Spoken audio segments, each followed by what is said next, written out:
welcome to this special deep dive. I am so glad you could join us today because we are stepping into some incredibly dense and highly debated territory. Oh yeah, profoundly polarizing territory today. It really is. And before we get into the thick of it, just a quick housekeeping note. Please remember to like and subscribe to the show wherever you're listening. It really helps us out. It does. It helps the algorithms know you value deep, nuanced conversations, and it ensures you never miss a deep dive. Exactly. So today's mission is a comprehensive, unfiltered review of a brand new, highly provocative ebook. We're talking about Conrad Reicher's 2025 release, Titled Doctors and Engineers, Cultural Enrichment by Mass Replacement Migration. That's the one. And I want to mention right at the top, if after listening to our analysis today, you want to read this massive text for yourself to see exactly how the arguments are constructed, Which you might want to do because it is dense. you can find it and buy it right now on Amazon Kindle and Google Play Books. You can also follow the author directly to see his ongoing commentary at Conrad Reicher on Substack. That's the @ Conrad Reicher on Substack. It is definitely a text that is actively leaving a massive mark on the cultural zeitgeist. I mean, it's generating a sheer wall of discourse online right now. You really can't miss it. No, it is impossible to ignore. If you are tracking modern political theory or demographic studies or cultural commentary. And I want to be entirely transparent with you, our listener, about exactly what this deep dive is going to be and who this book is written for. Right, we need to set the stage. We are exploring a very specific, highly charged text. Reicher did not write this to be a neutral academic white paper. Not at all. The book is explicitly written to hook a very specific target audience: men's rights activists, the red-pilled manosphere, and readers who feel profoundly alienated by modern Western societal shifts. That is his core demographic. The core thesis of Reicher's book is a deep, unflinching exploration of Western institutions.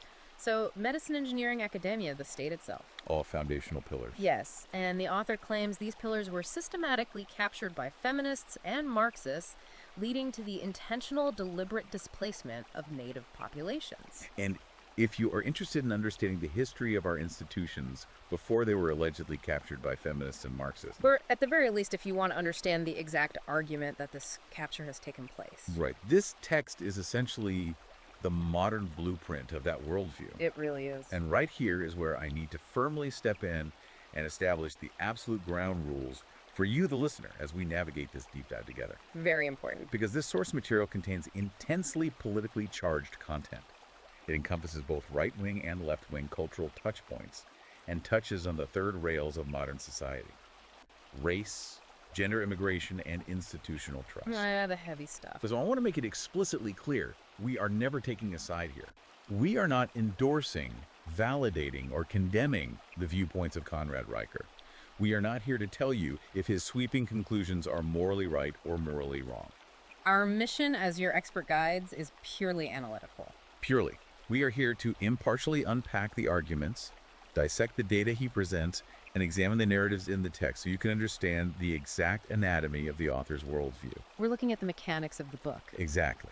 How does he build his arguments? What data does he leverage? And how does he specifically tailor his rhetoric to mobilize his target audience? Okay, let's unpack this, starting with the foundational premise of the book.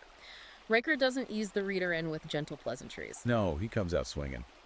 He starts with a sledgehammer in his opening chapters, targeting a word that most of us consider to be an absolute, unquestionable virtue: meritocracy. It's a bold place to start. I want to start right there because it feels like a very counterintuitive angle. How does an author who is supposedly advocating for excellence and competence begin by attacking the concept of meritocracy? He attacks it by claiming the word has been entirely hollowed out and weaponized. Reicher introduces this concept of the Great Delusion. The Great Delusion. Yes. He asks his reader to look at the term meritocracy, not as the noble ideal we were taught in grade school. Where the hardest working and smartest people rise to the top. Right. Not that. He says look at it as a hijacked concept. And to build this argument, he actually dives into the etymology of the word itself. Oh, he goes into the history. He brings up Michael Young, the British sociologist who originally coined the term meritocracy way back in 1958 in a satirical dystopian novel called The Rise of the Meritocracy. Wait, let me pause you there. The word meritocracy started as a joke, or as a dystopia. Yes, it did. Because today, politicians across the entire political spectrum use it as the ultimate goal of a fair society. Exactly, and that is precisely the historical irony Reicher leverages to hook his reader.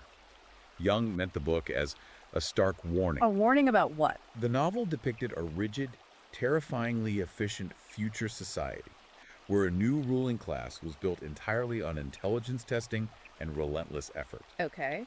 creating a society completely devoid of compassion for anyone who couldn't keep up. It was a warning against an inherited cognitive elite. So it's supposed to be a bad thing. Right. But Riker argues that today's global technocrats and corporate elites didn't read Young's book as a warning. They read it as a blueprint. Oh. Riker claims the modern use of the term is like a rigged game, where the rules are quietly changed by the casino while you, the native citizen, are still playing at the table. That's a great analogy. He claims the term has been co-opted by the ruling class to justify what is actually a mass replacement of the native workforce under the guise of seeking the best talent.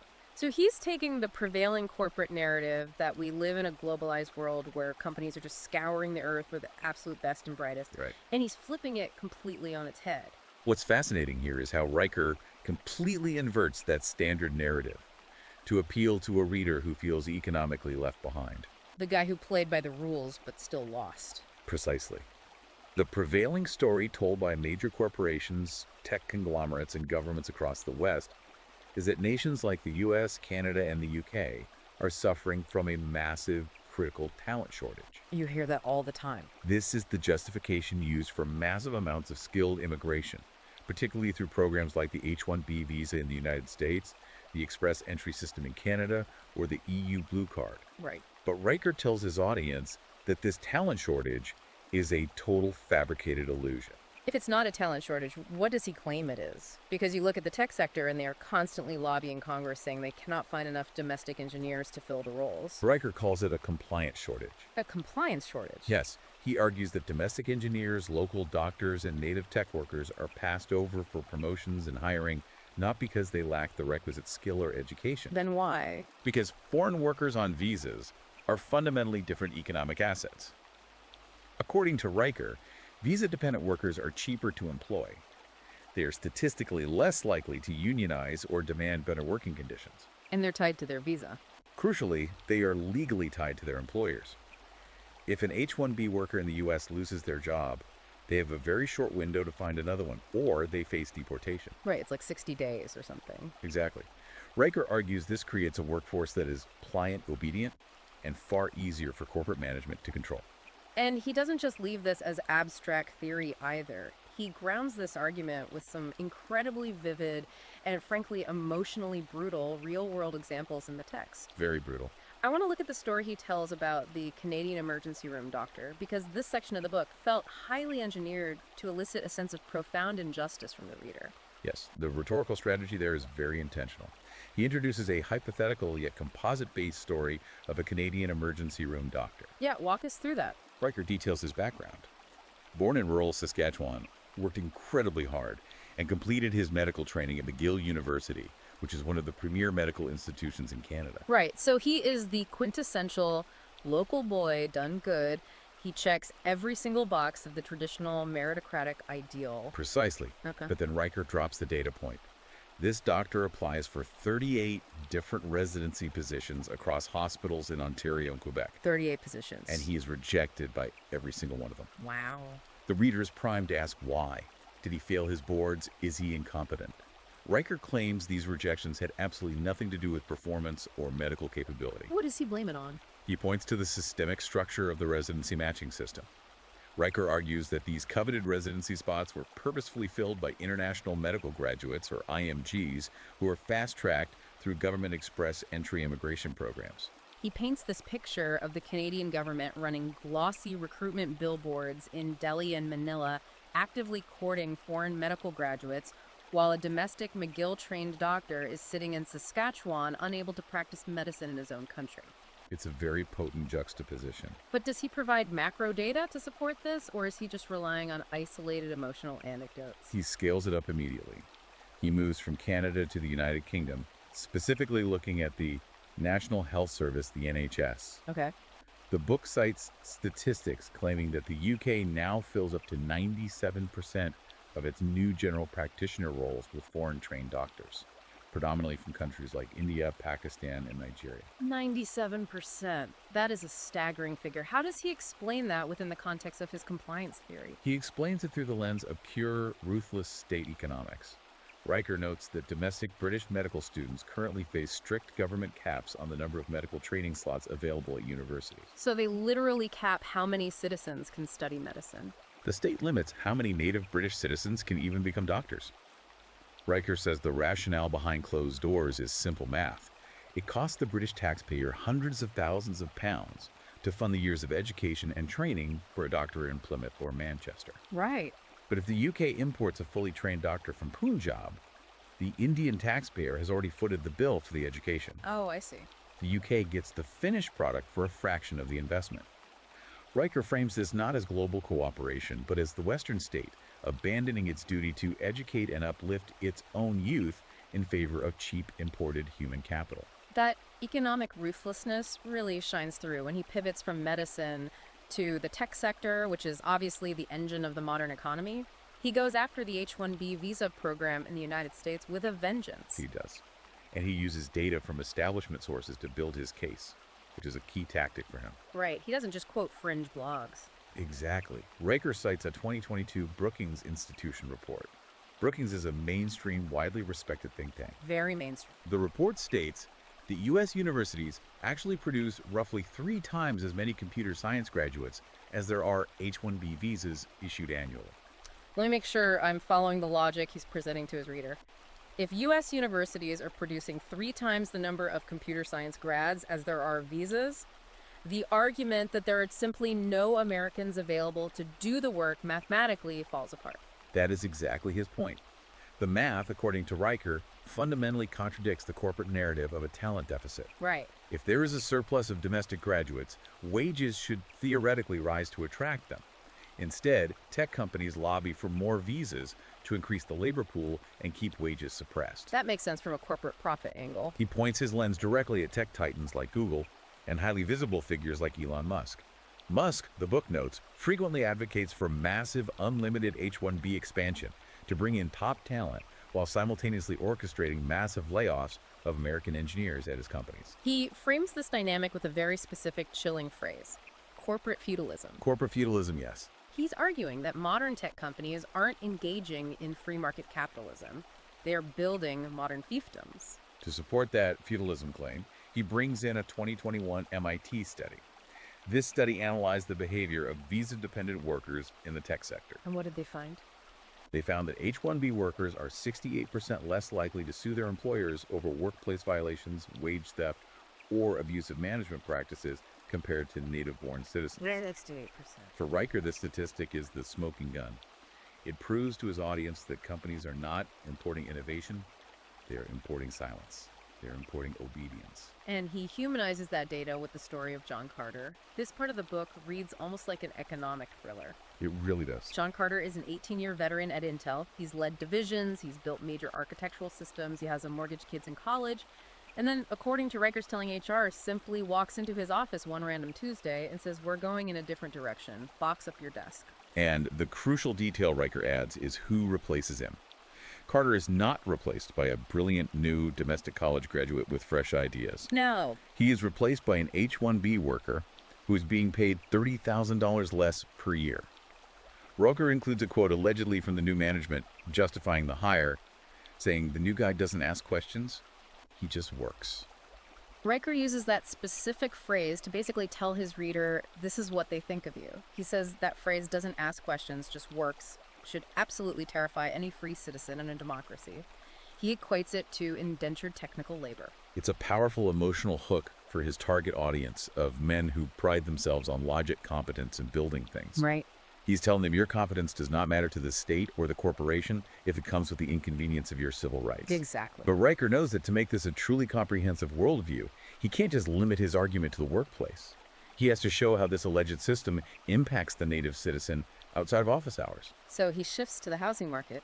Right. He shifts his focus to the everyday economic reality, specifically unpacking the housing crisis and wage suppression. This is where he introduces Maria Ramirez. We go from a tech bro at Intel to a public school teacher in San Francisco. She makes about $80,000 a year, which sounds like a decent salary until you look at the California housing market. Doesn't go far there. No. She finds a small, modest studio apartment listed for $3,200 a month. She has pristine credit. She applies for the lease, and she gets flatly rejected. And Riker asks his reader to focus on why she was rejected. It wasn't because of another local teacher or the local firefighter. Who was it? She was outbid by 3 all-cash offers that came in significantly above the asking price. And who made those offers? According to Riker's research in the book, they were foreign investors operating through anonymized shell companies looking to park capital in Western real estate. So she's playing by the rules of the local economy, but she's suddenly forced to compete against the wealth of the entire globe just to secure shelter in the city where she was born and works. This is a macroeconomic critique of globalism itself. Riker frames mass migration and the globalization of real estate as twin tools used by the elite administrative class. To what end? The strategy, he claims, is to artificially inflate asset prices, specifically housing and land, which the elites own, while simultaneously suppressing the wages of the working class by flooding the labor market. He points his readers to Toronto as a prime example of this, right? Yes, the book notes that the average home in Toronto went from around $220,000 in 2001 to over $1.1 million today. Riker argues this astronomical rise is completely decoupled from local wage growth and is driven entirely by mass immigration policies inflating demand. Does he have academic backing for the wage suppression side of that equation? Because standard liberal economics often argues that immigration actually expands the pie for everyone by creating more consumers. He directly challenges that liberal economic consensus by citing a major 2019 study by a Swedish economist named Magnus Carlson. Magnus Carlson, okay. Carlson looked at high immigration zones in Sweden over a decade. His findings were incredibly controversial. He concluded that native working-class populations in these high immigration zones saw their wage growth lag by up to 15% compared to native populations in homogeneous areas. Let's break down the logic Riker is extracting from Carlson's data. How does he explain the mechanics of that 15% loss to his reader? He explains it as a pincer movement on the middle class.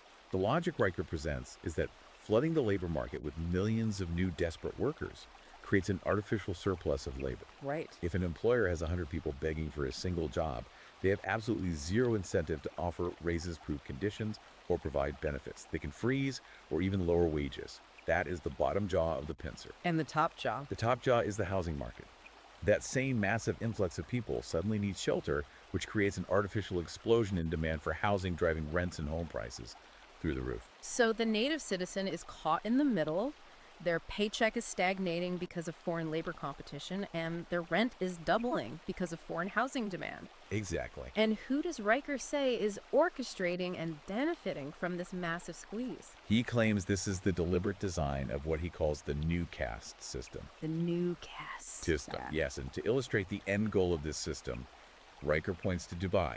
He calls Dubai the ultimate unfiltered naked model of the future that Western elites are trying to build. How so? In Dubai, roughly 85% of the total population are expatriates and migrant laborers. They cannot vote. They cannot legally own land in most areas. They have absolutely no permanent civic rights or pathways to citizenship. They're just workers. They exist purely as a disposable labor engine. Correct. Meanwhile, the global elites live in hyper-luxurious, completely insulated gated communities. He argues that Western politicians and CEOs look at Dubai and they don't see a human rights violation or a dystopian nightmare. They see utopia. They see a perfectly frictionless economic model without the messy inconveniences of a voting-demanding middle class. Exactly. In this new caste system Riker outlines for his readers, you have an untethered global elite at the very top who view themselves as citizens of the world. In the middle, you have a massive, imported, entirely dependent labor force. Then at the bottom. The native working class and middle class populations are entirely pushed out to the margins. They are economically disenfranchised, unable to afford housing, unable to start families, and unable to compete with the artificially suppressed wages of the imported labor force. It is an incredibly stark, highly structured, and deeply cynical economic argument. But as comprehensive as part one is, Riker uses it merely as the foundation. Right, it's just the setup. Because once he establishes his view that the economic system is deliberately replacing the native worker for the sake of compliance and profit, he then has to answer a psychological question for his reader. Why aren't people rioting? Exactly. Why is the native population accepting this displacement? And that leads him to explore the psychological, cultural, and biological mechanisms that he claims are being weaponized to pacify the public. Which organically brings us to the second major pillar of his worldview, the biological imperative, and what he provocatively terms the war on native men. Here's where it gets really interesting and where the book takes a hard turn away from standard conservative economics into evolutionary biology and social psychology. He pulls up a very famous, very controversial 2006 study by Robert Putnam, a renowned sociologist at Harvard University. The inclusion of Putnam is a brilliant rhetorical move by Riker, because Robert Putnam is generally considered to be quite liberal. He's an establishment Ivy League academic. Right, he's not a fringe guy. But his 2006 study on diversity and social capital sent shockwaves through the sociology world. Putnam essentially found that high levels of ethnic and cultural diversity actually destroy social trust within communities. Let's do a quick ELI 5 explain. Like, I'm 5 on Putnam's study for our listeners. How did Putnam actually measure social trust, and what exactly did he find that makes Riker lean on it so heavily? Putnam looked at dozens of communities across the United States. He measured social trust by looking at tangible behaviors. How often do people volunteer? How frequently do they give to charity? Do they trust the local government? Do they know their neighbors' names? Okay. Most importantly, if they lose their wallet on the street, do they believe a stranger will return it? And what did he find? What Putnam found to his own reported dismay was that in highly homogeneous communities, trust was very high. But in highly diverse areas, trust completely collapsed. People in diverse neighborhoods didn't just distrust people of other races, they distrusted people of their own race. They essentially hunkered down, withdrew from civic life, and isolated themselves. And Riker uses this Ivy League data to argue that the prevailing cultural mantra of diversity is our strength is not just a political slogan he disagrees with, but a fundamental biological lie. Exactly. He claims that forcing diversity onto a population ignores human nature. He leans deeply into a concept from evolutionary biology called Hamilton's rule, or kin selection. Okay, let me pause you again because we are throwing a lot of dense concepts at the listener. For those of us who haven't taken a graduate level evolutionary biology class recently, what exactly is Hamilton's rule in this context? Simply put, Hamilton's rule is a mathematical biological formula that explains genetic altruism. It suggests that humans, like all animals, are evolutionary hardwired to prioritize, protect, and sacrifice for those who share their specific genetic and cultural markers. Meaning you trust people who look and act like you. The closer the genetic relationship, the higher the biological willingness to cooperate. Riker takes this biological concept and applies it to macro-sociology. He contrasts homogeneous societies against diverse ones to prove his point. What are his examples? He points to places like Japan, Poland, and even the micro-societies of the Amish in the United States.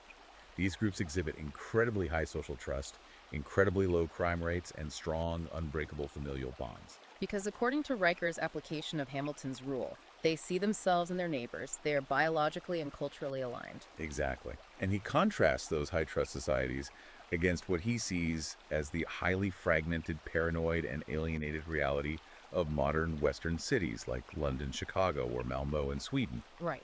He claims that by ignoring biology and forcing rapid demographic changes, the state triggers an evolutionary trap where social cohesion fundamentally collapses. People retreat into tribal enclaves and civil society dies. And he takes this argument about ignoring reality a step further. He claims that this collapse in social trust is actively accelerated by institutions deliberately lowering physical and intellectual standards purely for the sake of achieving equity and forced diversity. This is where his writing becomes highly visceral. He argues that the ideology of equity demands that outcomes must be equal across all demographics, but since human populations are biologically and culturally different, the only way to achieve equal outcomes is to artificially lower the bar for everyone. He goes into intense, agonizing detail about emergency services, where lowering the bar has literal life and death consequences. He cites a very specific 2015 lawsuit involving the New York City Fire Department. What exactly is he claiming happened there? He details a federal push where the NYFD was pressured to diversify its ranks. According to Riker's analysis of the lawsuit, the physical standards tasks like carrying a heavy dummy down a flight of stairs or breaching a door were allegedly altered or lowered because female and minority recruits were failing at higher rates than white male recruits. Lowered the physical standards? Yes, and Riker uses this to ask his audience a terrifying question. When you are trapped on the 4th floor of a burning building, do you want a firefighter who passed the hardest possible physical test or a firefighter who passed a lowered standard designed to appease a diversity quota. He points to an international example too, right? The Yeah. Brussels fire. Yes, he recounts a horrific incident in Brussels. According to the text, a squad of firefighters was deployed to a major blaze. The commander shouted evacuation orders over the radio in Dutch. Okay. However, to meet diversity integration quotas, the city had hired migrant firefighters who did not fully comprehend the local language. Riker claims the migrant firefighter misheard or misunderstood the Dutch command, leading to a deadly delay in the evacuation protocol. And he extends this from physical brawn to intellectual competence. He points to the National Oil Company of Venezuela, PDVSA, under the regime of Hugo Chavez. This is his ultimate warning of civilizational collapse. Before Chavez, PDVSA was run by highly trained, deeply experienced native engineers who understood complex fluid dynamics and geological pressure systems. Real meritocracy. Right. Chavez, driven by Marxist equity principles, fired these meritocratic engineers and replaced them with politically loyal party members and diverse working-class representatives who possessed zero technical expertise. And what happened? The result was the total catastrophic collapse of Venezuela's oil production, leading to nationwide starvation and the ruin of the country's economy. Riker uses all these examples to drive home a singular, brutal thesis statement. You cannot legislate away the laws of physics or biology. Gravity doesn't care about your pronouns. Right. When a building is on fire or a bridge is under load, nature doesn't care about diversity quotas. As Riker dramatically writes to close out that chapter, nature always bats last. From that foundational argument about the denial of biology, Riker transitions into what is arguably the emotional core of the book for his specific red-pilled manosphere audience. The feminization stuff. Yes, he introduces the concept of the feminization of the state, and he asserts that the modern bureaucratic state has been completely and intentionally weaponized against traditional native masculinity. How does he define traditional native masculinity, and why does he think the state is at war with it? Riker views the state no longer as a neutral arbiter of laws, which is the classical liberal view, but as a hyper-ideological, maternalistic entity. Maternalistic. He claims this feminized state actively pathologizes the exact evolutionary traits that built Western civilization in the first place. Traits like competitiveness, assertiveness, directness, physical strength, and risk-taking. The examples he uses to illustrate this pathologizing are incredibly specific, and they are designed to make his male readers feel an acute sense of persecution. He tells the story of a father in Sweden. What happened there? He details an anecdote where a Swedish father was called into a parent-teacher meeting because his young son was acting out roughhousing and crying. The father, trying to instill stoicism, simply told his son to be a man and stop crying. And what did the school do? According to Riker, the school reported this to social services, and the state actually fined the father 10,000 kronor for inflicting emotional abuse by enforcing rigid gender stereotypes. So the state is literally criminalizing traditional fatherhood. Yeah, exactly. But the rhetorical twist Riker adds is the double standard. He points out that while the native Swedish father is fined and publicly shamed for a mild assertion of traditional masculinity, immigrant fathers from deeply patriarchal fundamentalist cultures are simultaneously praised by the state and the media. Praised for what? For maintaining their beautiful tribal loyalty and cultural heritage, even when that heritage is infinitely more oppressive than telling a boy to toughen up. He moves from Sweden to a classroom in Finland to show how early this psychological conditioning starts. He shares an anecdote about a young Finnish boy. Right, the soldier story. The teacher asks the class what they want to be when they grow up. The boy raises his hand and proudly says he wants to be a soldier to defend his country. And the teacher's response is basically an intervention. Yep. She smiles condescendingly and tells him in front of the whole class, "Wouldn't you rather be a caregiver, a nurse? The world is peaceful now. We need more nurturing, gentle men, not violent ones." Riker uses these specific classroom-level examples to argue that native boys are undergoing systemic psychological disarmament from the moment they enter preschool. They are taught that their natural biological instincts are inherently toxic. That's a heavy burden to put on a kid. And Riker connects this psychological disarmament to devastating real-world data. He points to the rising tragic suicide rates among native men in countries like Finland, long touted as a progressive utopia. Yeah, he cites a statistic that the suicide rate for Finnish men aged 25 to 34 rose an astonishing 40% between the years 2000 and 2020. That is an epidemic of despair. How does he tie that back to his thesis? Riker attributes this death toll directly to purpose deprivation. He argues that for thousands of years, men derived their psychological stability from their roles as protectors, builders, and providers. Right.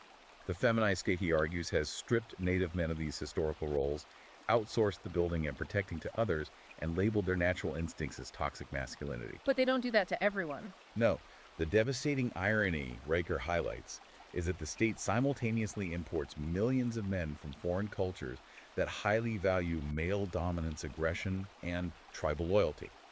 He tells his audience the state is demanding that you become a pacifist while importing an army. It creates an incredibly unequal, highly dangerous playing field for the Native man.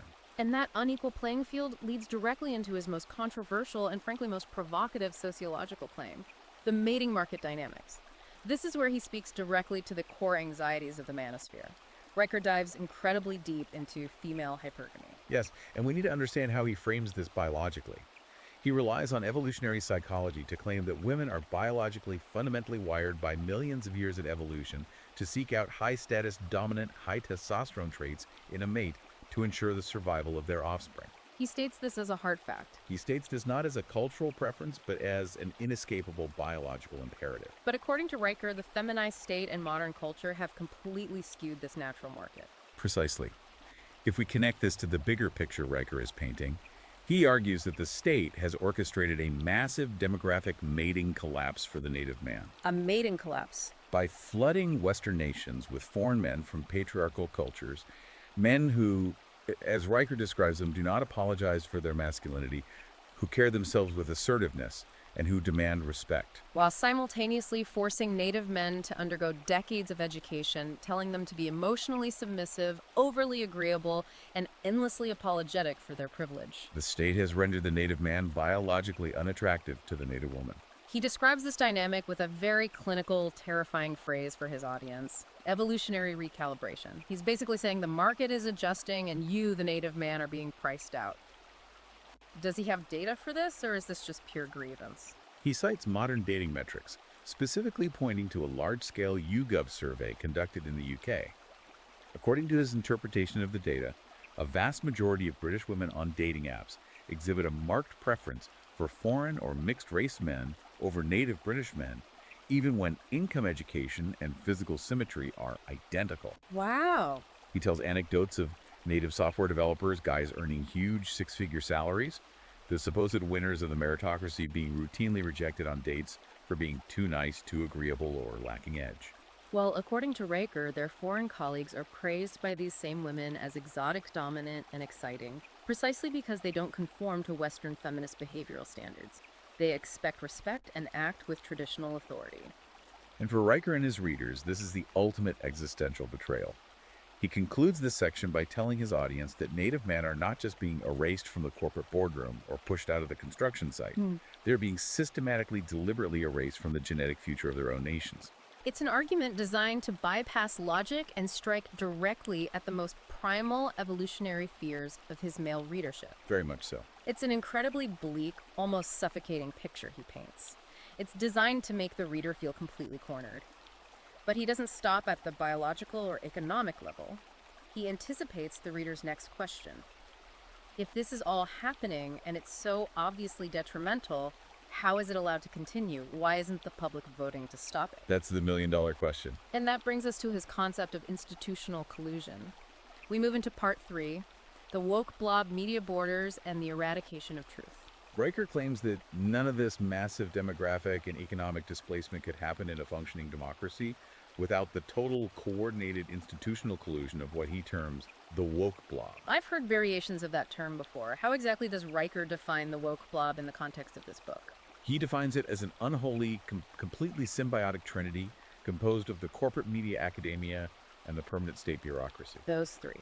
He argues that these three pillars are no longer separate entities holding each other accountable, but a single ideological organism with a shared goal. And their primary, most effective weapon against the native citizenry, the suppression of data and the eradication of objective truth. He argues that the administrative state uses the guise of compassion and anti-racism as a moral cover for what is actually administrative sabotage against his own citizens. And he brings receipts when it comes to the manipulation of crime statistics. The claims he makes here are staggering. He points specifically to a very controversial 2017 decision made by Sweden's National Police Board.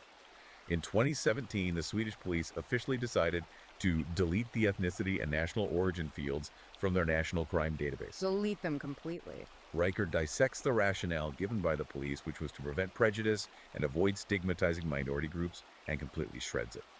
He argues this is a deliberate, calculated move to blind the public to hide the undeniable statistical reality of surging migrant gang violence, bombings, and sexual assaults that were tearing Swedish society apart. So he's saying the state didn't fix the crime problem, they just made it illegal to measure it. Exactly. And he follows that up with a massive scandal from Germany.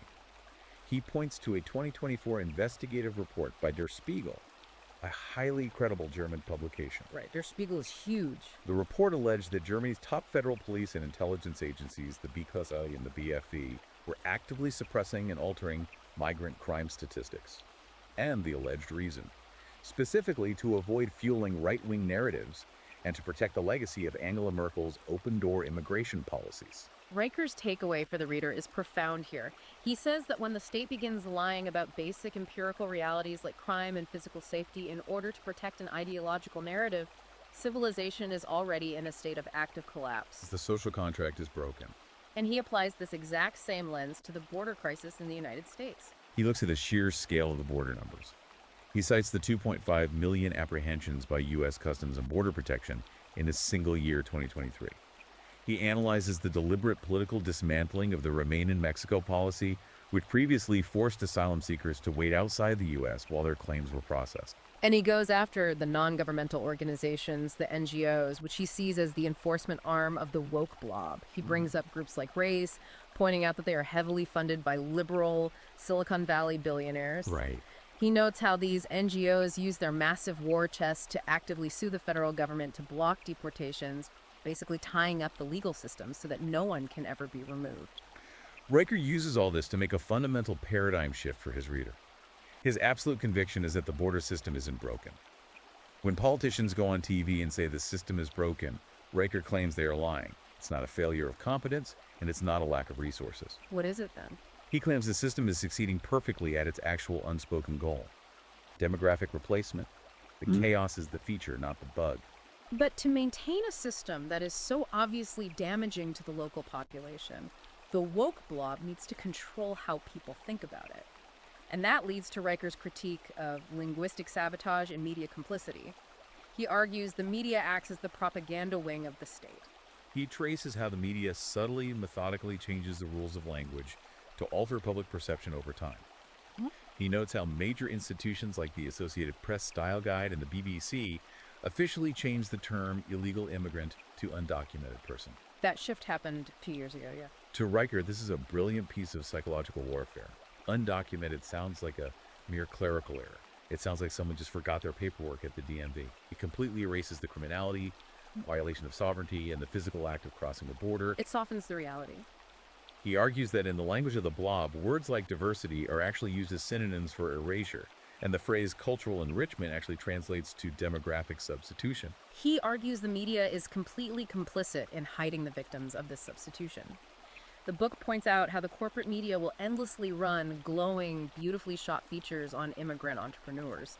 And look, that is the classic, heartwarming American dream narrative. Sure it is. But Riker says they run those stories to completely black out and ignore the agonizing stories of native displacement. And to illustrate this, he tells the heartbreaking story of Joe Kowalski. Joe is a third-generation mechanic in Detroit. He's the bedrock of his working-class community. But Joe had to shutter his family business and declare bankruptcy. Why? Because 3 new Somali-owned garages opened up within a 6-block radius of his shop. And Riker points out the crucial detail. Every single one of those new garages was heavily subsidized and launched with a $75,000 federal refugee small business grant. So Joe is paying taxes to a government that then gives his tax dollars to foreign nationals to open businesses directly competing with him, allowing them to undercut his prices until he goes bankrupt. Exactly. And the kicker to the story is that Joe, desperate to save his grandfather's shop, actually applied for the exact same federal small business grant. And he was flatly denied because, as a native-born citizen, he didn't qualify for the refugee enrichment funds. That is brutal. Riker tells his audience the New York Times will never, ever tell Joe's story because Joe doesn't fit the narrative of the woke blob. Joe is considered collateral damage in the quest for diversity. So if the media won't tell the truth and the government is actively suppressing data, where can a citizen turn? Historically, people turn to religion or education for truth. What does this all mean for our cultural institutions? Well, Riker argues they've been just as captured. He initiates a blistering critique of what he calls the Church of Woke.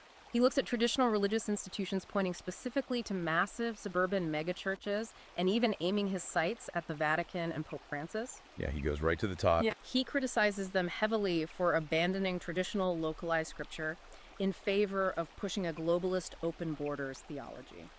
Let's expand on that. How does he see the church being captured? He argues that many modern churches have essentially traded salvation for government funding.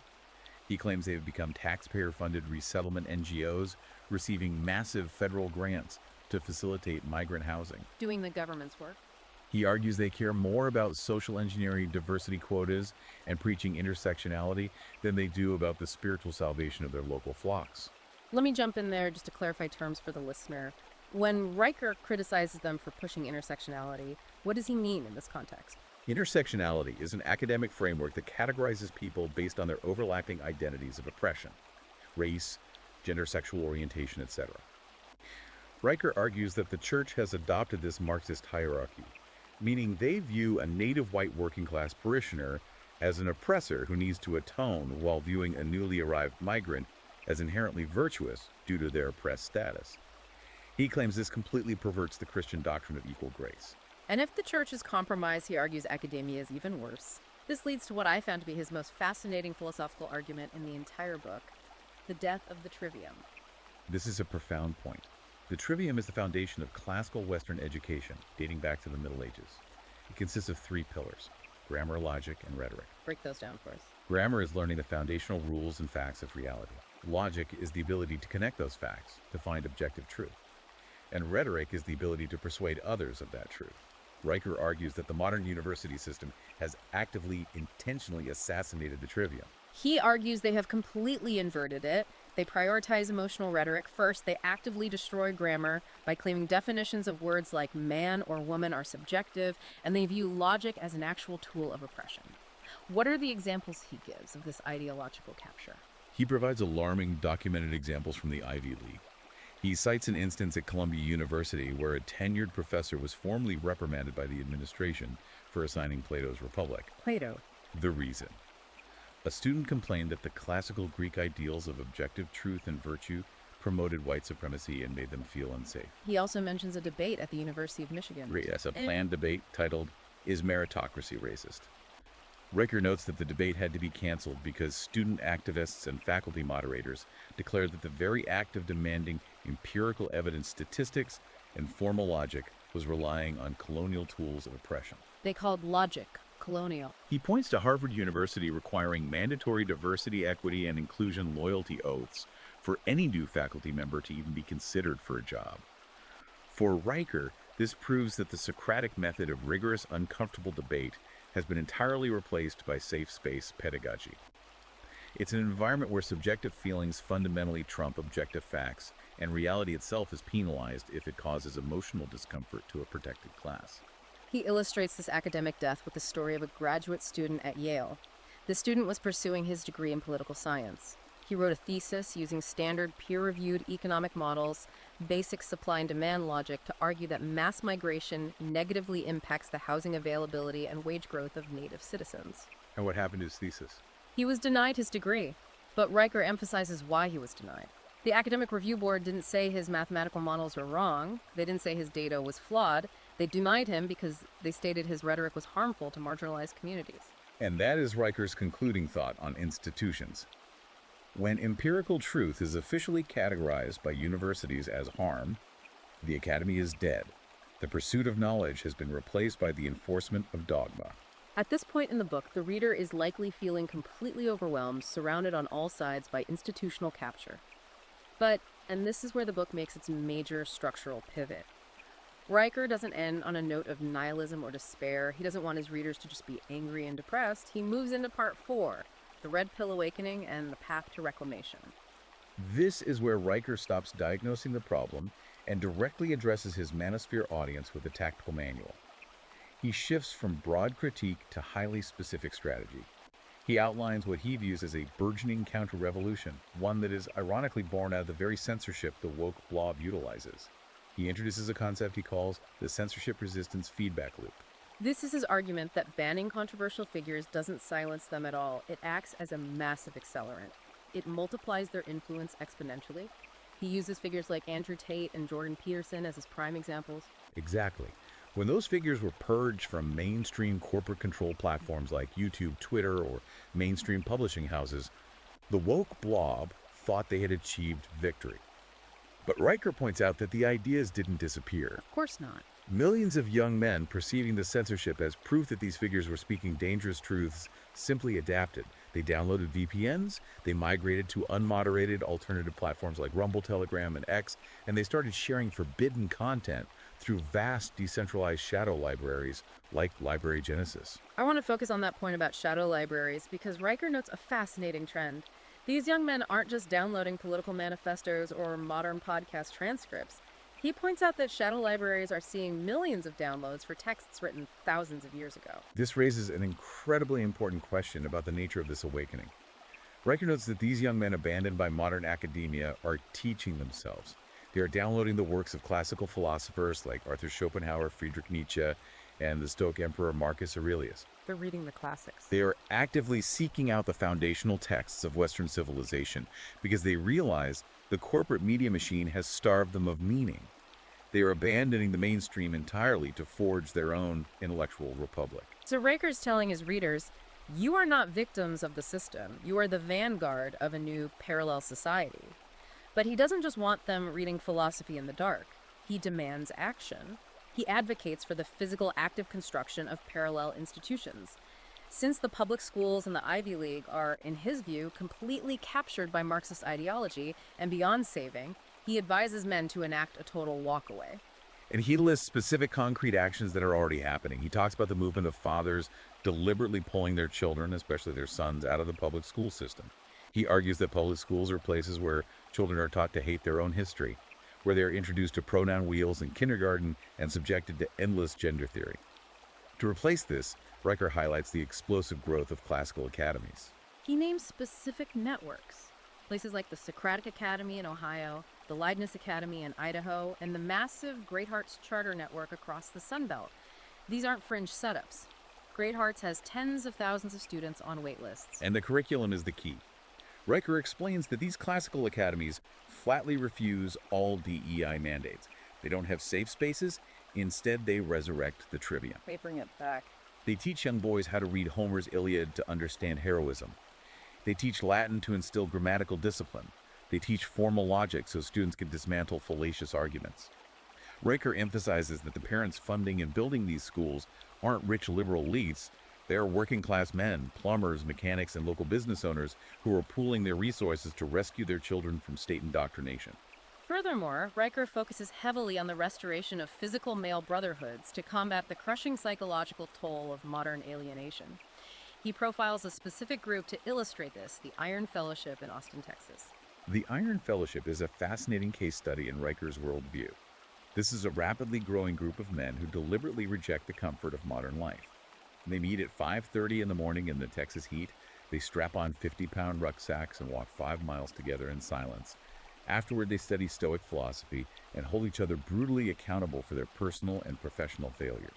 Riker frames this deliberate pursuit of physical hardship and strict male exclusivity as the ultimate antidote to what he calls the feminist therapy industrial complex. Yes, he argues that the modern therapeutic state tells men that the solution to their depression is emotional vulnerability, crying, and endlessly talking about their feelings.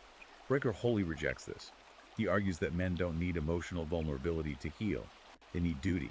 They need physical strength, a sense of shared hardship, and the unbreakable bonds of an exclusive tribe. He claims that only by rebuilding these primal fraternities can men develop the psychological armor needed to withstand the woke blob. It's all about rejecting the rotting system and building a new hardened one from the ground up. But Riker knows that small academies and men's groups in Texas might feel like a drop in the ocean. The reader needs proof that this resistance can scale to the national level. And for his ultimate macro-level model of reclamation, Riker points to one specific sovereign nation, Poland. He holds Poland up as the shining beacon of hope. The ultimate success story of a native population successfully resisting the woke blob and maintaining its national soul. And historically, this makes sense. Poland is a nation that has survived centuries of attempts by outside empires, from the Prussians to the Soviets, to erase its culture. How does Riker analyze Poland's modern resistance? What exactly did they do right, in his view? First and foremost, he praises the Polish political model for its absolute uncompromising rejection of the European Union's migration quotas. When the administrative bureaucrats in Brussels tried to pressure and blackmail Poland into accepting massive unvetted migrant flows from the Middle East and North Africa under the guise of shared European responsibility, Poland simply said no. They shut the door. They built physical walls, they deployed their military, and they secured their borders. They prioritized the physical safety of their native citizens over the moral approval of the global elite. But Riker points out that their resistance wasn't just physical defense, it was internal economic and cultural strategy. He highlights how Poland actively rebuilt its technical workforce. Yes, instead of claiming a talent shortage and importing cheap labor like the UK or Canada, Poland invested heavily in its native sons. Riker details how the Polish government created programs funding zero-interest loans for local native-owned businesses. Crucially, these loans came with zero strings, attached no requirements for ESG compliance. Just to clarify, ESG stands for Environmental, Social, and Governance Criteria, which is essentially a corporate scorecard for diversity and climate policies that many Western banks now require for funding. Exactly. Poland rejected the ESG scorecard. They allowed local bakers, builders, and tech firms to hire local Polish apprentices based purely on merit and cultural fit, creating a booming, self-sustaining middle class. And culturally, Riker points to the role of the Polish Catholic Church. Unlike the Western megachurches he criticized earlier, he claims the Polish Church acted as a shield for national identity. He highlights a massive parallel education network launched within the country called Domowa Szkoła, or homeschool. By 2024, the book claims over 40,000 students were enrolled in this parallel system. It operates entirely outside the purview of the progressive EU educational mandates. These students are learning classical Latin, unvarnished Polish history, and classical logic, entirely bypassing the curricula, pushing gender theory or post-nationalism. For Riker, Poland is the living, breathing proof that a nation does not have to die. A nation can survive and even thrive if it stubbornly refuses to outsource its labor, its borders, and its soul. Which brings us to Riker's final resounding, deeply militant message to his target audience. He doesn't end with a plea for political compromise. He tells the men reading his book, do not wait for a political savior. Do not submit to the psychological guilt trips of the media. Do not fear the censorship of the state. He urges them to act right now, to build their own uncancelable businesses, to fund classical schools to marry and father children, and to fiercely, unapologetically defend the legacy of Western civilization using the tools of logic, physical strength, and unyielding truth. It is a highly mobilizing call to action designed to completely awaken and radicalize the red-pilled reader into action. I have to say, looking back at the journey we've just taken, it is truly an ultra-long, incredibly dense and incisive scope of material we've unpacked today. We've gone from the macroeconomics of the H-1B visa and the concept of corporate feudalism to the evolutionary psychology of modern dating apps, through the destruction of the classical trivium in academia, all the way to the Stoic brotherhoods of Texas and the sovereign resistance of Poland. I want to sincerely thank you, the listener, for sticking with us through such an intense, deep, and unsparing dive into a highly controversial, highly detailed worldview. It is a massive amount of ideological architecture to process. It certainly is a monumental amount of theory to synthesize. And before we officially wrap up, I want to leave you with a final, overarching, provocative thought to mull over on your own as you digest this deep dive. What's that? Throughout this massive text, Riker frames the defining conflict of the 21st century, not as a traditional kinetic war between competing nations like America versus China, but as a brutal internal civil war. A war between a globalized, highly mobile administrative elite who view borders as economic obstacles, and localized native working-class populations who view borders as the last line of defense for their culture and livelihood. If we assume for a moment that this hypothesis holds true, that the primary fracture in modern society is indeed between the global woke blob and the local-rooted citizen, how will the very definition of citizenship fundamentally change in the next 50 years? Will we see the complete irreversible dissolution of national borders as we know them, giving way to a globalized new caste system of corporate feudalism managed by technocrats? Or will the pressure of displacement cause a massive violent backlash resulting in a return to highly fortified, fiercely homogenous city-states where citizenship is determined entirely by blood and shared culture. It is a stark, terrifying question that builds directly on Riker's darkest fears and most ardent predictions, and is a question that history inevitably will have to answer. That is a profoundly heavy, fascinating question to end on. A huge thank you once again to you, our listener, for joining us as we navigated the complex architecture of this text. Please remember to take a second to like and subscribe to the show so you can catch our next deep dive into the ideas shaping our world. As a final reminder, today's extensive deep dive analyzed Conrad Riker's highly provocative 2025 ebook, Doctors and Engineers, Cultural Enrichment by Mass Replacement Migration. If you want to explore the source material for yourself to see exactly how these arguments read on the page, you can find it and purchase it right now on Amazon Kindle and Google Play Books. And be sure to follow the author for his latest updates at Conrad Riker on Substack. Thank you so much for listening. Stay curious, and we will see you next time. Farewell.